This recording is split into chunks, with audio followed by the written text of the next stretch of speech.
पहली कहानी सैनिक की रक्षा है। एक बार बाबा एक वृद्ध दंपति के घर ठहरे।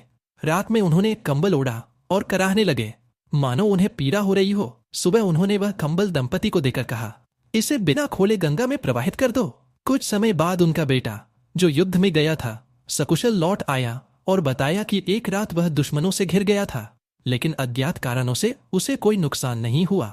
दंपति समझ गए कि बाबा ने अपने कंबल से उनके बेटे की रक्षा की थी। दूसरी कहानी नारायण बाबा, जो रामायण के विद्वान पाठक थे, एक बार नीम करोड़ी बाबा से मिले। बाबा ने उन्हें बताया कि उनके पिता ने हनुमान जी से मन्नत मांगी थी, लेकिन उसे पूरा नहीं किया। यह सुनकर नारायण बाबा ने अपने पिता से पुष्टि की और फिर बाबा को अपना गुरु मान लिया।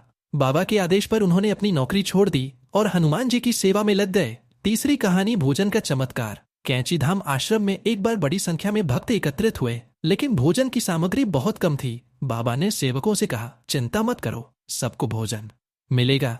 जैसे ही भोजन बनना शुरू हुआ, बर्तनों में भोजन बढ़ता गया और सभी भक्तों को भरपेट भोजन मिला। यह चमत्कार बाबा की करुणा और शक्ति का प्रतीक है। चौथी कहानी कैंचीधाम की स्थापना नीम करोली। बाबा ने उत्तराखंड के नैनीताल जिले में कैंचीधाम आश्रम की स्थापना की। जब उन्होंने इस स्थान को चुना तो लोगों ने पूछा कि यहाँ तो जंगल है, कोई क्यों आएगा? बाबा ने मुस्कुराते हुए कहा, एक दिन पूरा विश्व यहाँ आएगा। आज यह स्थान विश्व भर के श्रद्धालुओं के लिए तीर्थ स्थल बन चुका है। पांचवी कहानी ट्रेन का रुकना। एक बार नीम करोली बाबा बिना टिकट के ट्रेन में यात्रा कर रहे थे। टिकट निरीक्षक ने उन्हें उतार दिया। बाबा एक नीम के पेड़ के नीचे बैठ गए। तभी ट्रेन अचानक रुक गई और चलने का नाम नहीं लिया। जब अधिकारियों ने बाबा से क्षमा मांगी और उन्हें वापस ट्रेन में बैठाया तो ट्रेन चल पड़ी।